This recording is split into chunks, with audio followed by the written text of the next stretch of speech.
Woke bitches out there. Ready for another spanking? Once upon a time, on a farm called Sunnyvale, there existed a peculiar trend among the animals.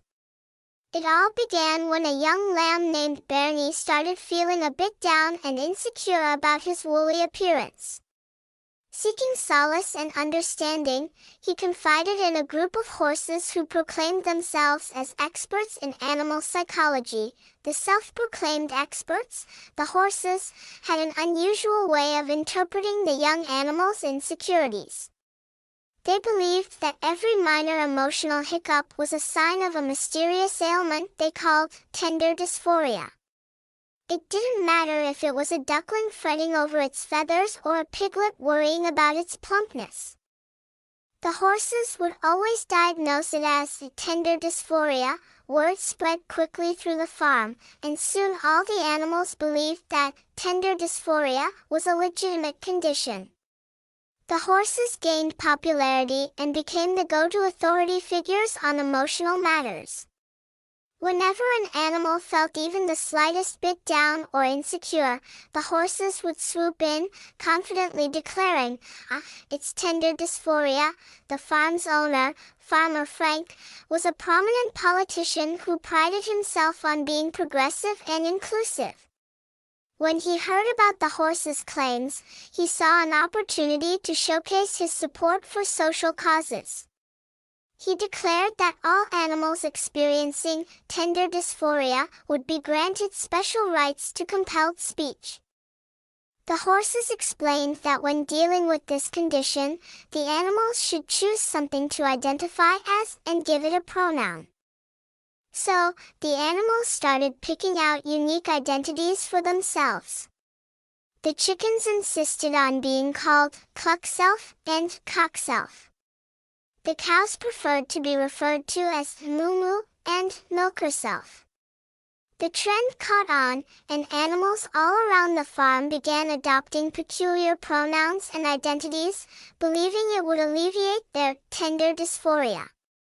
It went so far as the horses wanted to perform surgery on the animals that identified as something else than their physical attributes manifested.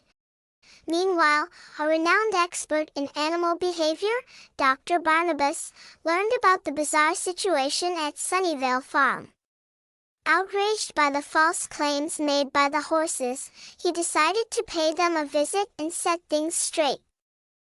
Dr. Barnabas arrived at the farm, his demeanor a mix of anger and bewilderment. He gathered all the animals and delivered a passionate speech.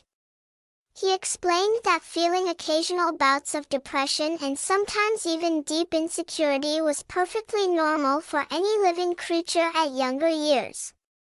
It was a part of life's ups and downs. He reassured them that these feelings would pass with time, without the need for special pronouns or identities. The animals listened intently, slowly realizing the truth. They realized that the horses had exaggerated their emotions and misguided them into thinking there was something inherently wrong with feeling insecure. They felt a sense of relief and a newfound confidence in their own ability to cope with their emotions. From that day forward, the animals of Sunnyvale Farm learned to embrace their occasional moments of vulnerability. They no longer saw it as a sign of a fictitious, tender dysphoria, but rather as a natural part of life.